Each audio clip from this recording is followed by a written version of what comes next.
not fly out. Nah, fly out. I know you think I'm going to fly out, but I'm not. I'm here to do a delivery.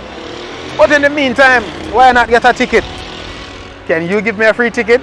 Come on. I feel like you can give me a free ticket. You can give me a free ticket? Sure. Alright. So since you're going to give me a free ticket, I'll give it in your pocket. Alright, thank you. And thanks for doing business with us. We really appreciate it. Anything you want to say, tell me something about our company.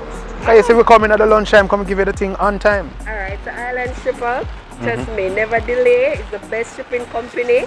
So guys, come on, get on board and ship with Island Shipper. You hear that? You like our hairstyle? I love it. Shall I give me a free ticket? So this is the perfect time for my sweet hair up. Alright, so if you do happen, you can just call and ask for Tabitha. Yes. Right? And we get you on board. Tabitha have us covered. You want your ticket for jump out anytime, just a 3 day, 1 day, a week and a month, she got this. Alright? This is how we do it on the delivery trail. Thanks, Amel. And